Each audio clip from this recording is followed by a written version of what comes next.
Hello and welcome to Books of Blood. My name is John, and yes, I don't have any hair. My wife shaved my beard and she shaved my head for me. And now, because of all this shadow and stuff, I look like I'm auditioning for the part of a nerdy Colonel Kurtz in a remake of Apocalypse Now. I'd be off in the shadows going, everybody knows that Captain Kirk was the best captain of all. Anyway, also, I just got back from my wife's birthday dinner. We had this Chinese place. My stomach is doing some serious noises. It sounds like I'm going to be doing my TBR to a blues beat or something. Kind of like,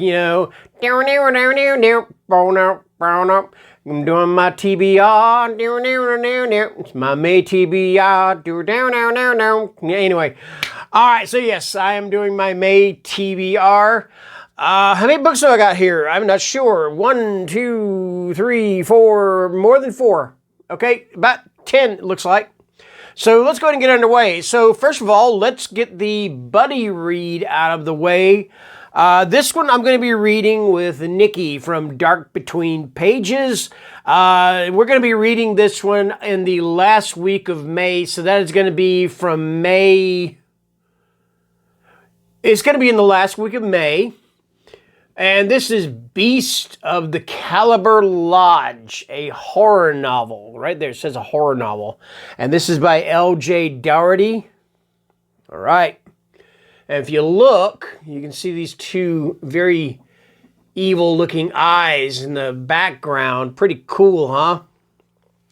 1965. Jimmy Knotts has grown accustomed to the danger involved with his line of work. Hunting escaped Nazis across multiple continents has whittled him down to a focused predator. When his latest lead brings him to an elite hunting lodge in the Alaskan frontier, Jimmy is ushered into a frozen realm of territorial monsters unlike any he's ever encountered. Pulp horror meets international intrigue in an adventure full of icy suspense, cinematic ultra-violence, and Sasquatches. Does that not sound just awesome? All right, I can't wait to read this, okay? So yeah, last week of May, me and Nikki are going to read this together. All right, so there you go. Beast of the Cannibal Lodge. It's by L.J. Dougherty. Excuse me 1 minute. All right. I had just felt like a little tickle on my nose. I don't know what caused that. Anyway, moving on. So, I can't remember if I've ever read anything by Edward Lee, and I'm going to change that. I'm going to read Edward Lee, The Backwoods, and I believe this was part of a gift box that Nick from Spooky Noodle sent to me. In fact, I'm about 100% sure, all right? More than memories await Patricia when she returns to the quiet backwoods town where she grew up. A woman strangled half to death and buried alive. Children who scampered off to play, never to return. Men and women strung up and butchered for sport. Corpses dug up and bodies found with parts missing. All these greet Patricia. All these and more. Something from the darkest heart of the night is stalking her, while the town itself seems cursed by a nameless evil. Lust-filled dreams fuel deadly obsessions. The bodies pile up and the blood flows. Black secrets are revealed and nightmares live in the backwoods. That is the backwoods. Yeah. Kind of like some Deliverance style or backwoods Wrong Turn or something style horror or whatever. All right. And this is one of those little tiny books. I got this from Book Outlet. Yeah. And this is Laird Hunt. And it is In the House in the Dark of the Woods. So I got another book with the word woods in it. And you know what? Never mind. I'm just going to pop a surprise on you guys, all right? And what is this about? Well, it's about a house in the dark of the woods, obviously. Once upon a time, there was and there wasn't a woman who went to the woods. In this ingenious horror story set in colonial New England, a woman goes missing. Or not missing. Perhaps she has fled, abandoned her family. Or perhaps she's been kidnapped and set loose to wander in the dense woods of the north. Alone and possibly lost, she meets another woman in the forest. Then everything changes. On a journey that will take her through a wolf-haunted wood, down a deep well, and onto a living ship made of human bones, our heroine is forced to confront her past and may find that the evil she flees has been inside her all along.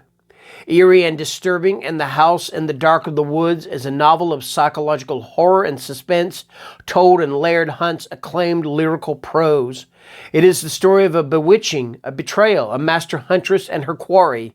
It is a story of anger, of oppression, of revenge and redemption.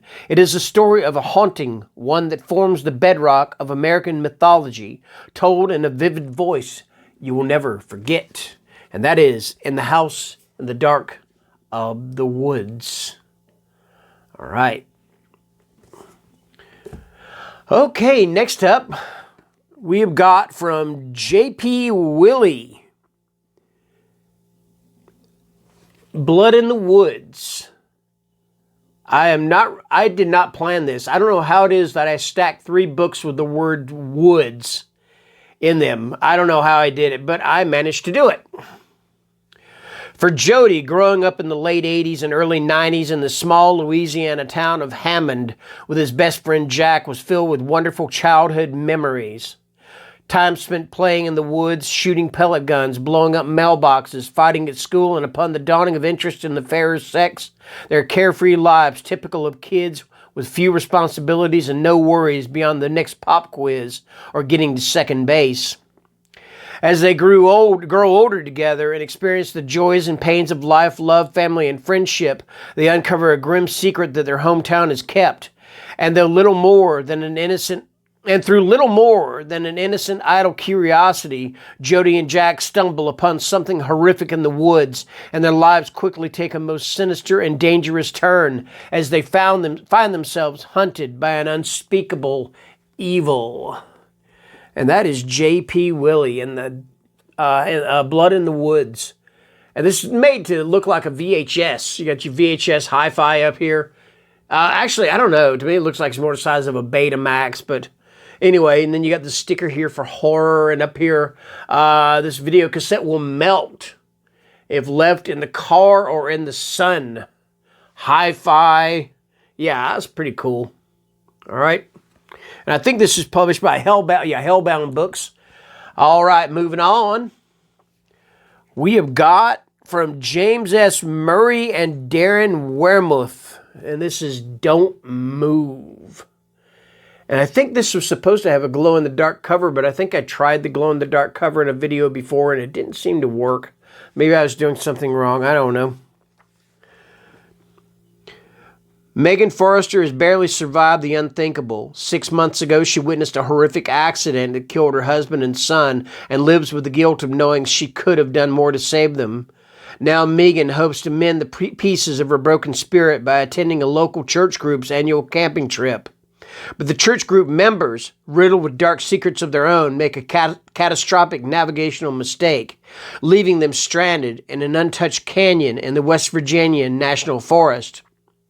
Isolated from any chance of hope or rescue, Megan and the others quickly realize why this side of the canyon has never been surveyed by humankind. It's home to a terrifying prehistoric arachnid that patiently stalks its prey through even the slightest movement or vibration in the forest, and it's desperate for a meal. Grief-stricken and haunted by her tragic loss, Megan now faces her ultimate test of endurance. Can she outwit a bloodthirsty creature hell-bent on ensuring that no one gets out alive? When a single wrong turn can mean death, she has only one option. Don't move. Excuse me. And that is Don't Move, James S. Murray and Darren Wermuth. All right, got a little novelette here from Nicholas Gray. That is our very own Spooky Noodles here on BookTube. And this is The Thing in the Ward. I started to say The Thing in the Woods because I've had woods on my mind. The Thing in the Ward. And he sent me this. Gavin has cancer, which sucks. He's run out of options and must try a trial drug in order to fight it off. He's wheeled into a ward and starts his treatment of donazine, But what Gavin doesn't know is there's something else in the ward with him, and the thing is hungry. And that is the thing in the ward. It's a little short book here, too. I mean, I think it's only like 20 pages. I'm guessing 33.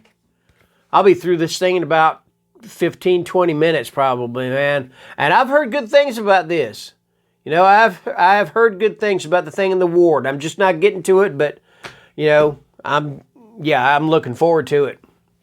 All right, next up from Robert E. Dunn. Robert sent me this because I told him I liked his book, The Sound of Distant Engines.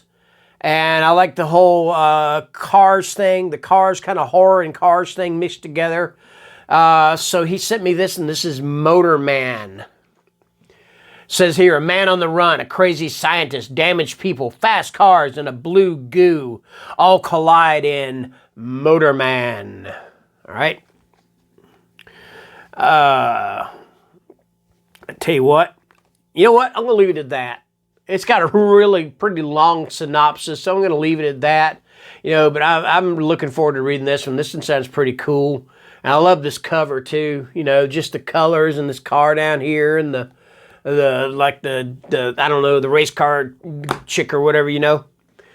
All right, next up, this is book number 9 in the Splatter Western series from Death's Head Press. This is by Regina Garza Mitchell, and this is Shadow of the Vulture. As Americans move westward toward their manifest destiny, they disrupt lives, steal, and murder. What happens when that brutality clashes with witchcraft and the supernatural in the small town of Soledad? A powerful witch goes to the extreme to save the land. A young woman weaves protective spells into clothing, but what she wants to do most is soar with the vultures. An ex-soldier, accompanied by her dead friend, looks for another battle to fight and will do anything to make the American invaders pay in the bloodiest ways possible. When they come together, Texas will never be the same. Power clashes between witches, warriors, brutes, and innocents.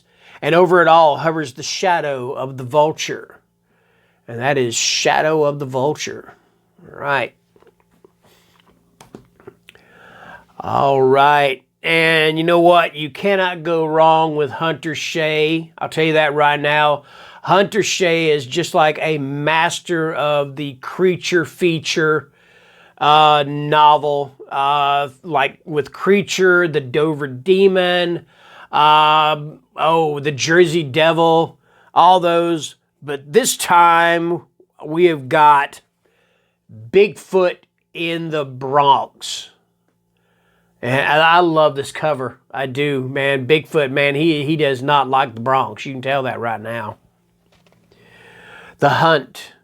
It's hunting season for best friends Shay and Vito. This year, with the bad economy and Shay out of work, is more important than ever to bag a deer so they can feed their families. Tucking their truck in their secret spot outside a state park in the Catskills, they settle down waiting for a deer to come to them. Discovery. What they get is a giant creature that outruns a speeding deer and savages it with its bare hands and jagged teeth. Someone hidden in the woods shoots it with a tranquilizer dart. Shay knows what the beast at their feet is and how its discovery can change their lives forever. They load it into their truck and head home for the Bronx. The drug Bigfoot awakens in a cramped shed in Shay's backyard. Confused, terrified, angry, it breaks loose in the middle of the night, seeking refuge in a nearby cemetery. When the bagpipes of a mourning funeral drive it into a killing rage, the carnival has just begun. Rampage. From playgrounds to golf courses, apartment buildings to subway cars, the Bigfoot is on the move and it's not happy. Can Shay and Vito find and recapture the beast before it burns the Bronx to the ground? This sounds awesome. I am so glad I ordered this book. Yes, I can't wait to read this. Bigfoot in the Bronx, Hunter Shea. All right, and from Duncan Bradshaw, we have got Cannibal Nuns from Outer Space. Sing along with me. Cannibal Nuns from Outer Space. Yeah! All right. With an encyclopedic knowledge of cake and exclusive access to the church's stockpile of holy weapons, the Order of the Crimson Rosary are on the front line in the eternal war between good and evil. Whether it's repelling demonic possession, judging the authenticity of supposed miracles, or having the final say on the color of bunting at church fetes, the organization's members sacrifice their own freedom to keep the world safe. Father Flynn, the top operative in the UK, has been responsible for a number of recent high-profile gaffes. Given an ultimatum, he must choose between returning to his old job of preserving the last microfiche machine in the church's library or submit himself for rehabilitation. Yet evil doesn't take a ticket and wait in line, as the dreaded Cannibal Nuns from outer space land to begin their annual harvest. Can Flynn get himself sober enough to repel their evil machinations, or will another idyllic British village become the nuns' latest buffet? One thing's for certain, to beat them, Father Flynn is going to have to kick the habit. That sounds awesome. Cannibal Nuns from outer space. Down, down, down, down, down, down. All right. I'm down to 2 books. Two. All right, next up. I can't remember where I heard about this book from. I'm thinking, if I remember correctly, it was, I want to say Regina St. Clair, but I may be wrong. It could have been Lydia Peaver at her channel, Typical Books Horror Fiction. So I'm not really sure. But anyway, this is by, was it Harpies in the Trees? It might have been Harpies. I can't remember. Anyway, this is The Lost Village, and this is by Camilla Sten, and it is translated by Alexandra Fleming. The Blair Witch Project meets Midsummer in this brilliantly disturbing thriller from Camilla Sten, an electrifying new voice in suspense. Documentary filmmaker Alice Lindstedt has been obsessed with the vanishing residents of an old mining town dubbed the Lost Village since she was a little girl. In 1959, her grandmother's entire family disappeared in the mysterious tragedy, and ever since, the unanswered questions surrounding the only 2 people who were left, a woman stoned to death in the town center and an abandoned newborn, have plagued her. She's gathered a small crew of friends in the remote village to make a film about what really happened. But there will be no turning back. Not long after they've set up camp, strange things begin to happen. Equipment is destroyed, people go missing. As doubt breeds fear and their very minds begin to crack, one thing becomes startlingly clear to Alice. They are not alone. They're looking for the truth. But what if it finds them first? Come find out. And that is The Lost Village, Camilla Sten. I started to say Stern, but it's Sten. Alrighty. And last but not least, I got this from A24 Studios. I know you guys, I've said this before, I am a huge fan of the movie The Witch. So I actually ordered, I wish I could have gotten the first printing. I got the second printing. I actually ordered the screenplay to The Witch. So I'm going to read that. This has also got some illustrations, like some frames from the movie. My only complaint about this is this, a lot of the pictures are split because they go between one page to the other. But here you see the cracked egg with the dead chick inside of it. Let me see. Here's the one with Thomason after. Well, you know what? If you haven't seen The Witch, I don't want to spoil too much of it. So yeah. Anyway, I'm going to read this. So yeah, that is my May TBR. So what have I got? About 10 books here, and if I finish those, I may read more. Or you know what? I may actually stick to my TBR. But anyway, that is going to do it. I'm going to post this on Monday. It's Saturday night right now. It is the weekend. So if you're out partying, or if you do get a chance to go out, I know there's still not a lot of places that are open for that sort of thing. But if you are, please be careful, please be safe, and enjoy the rest of your weekend, all right? Good night.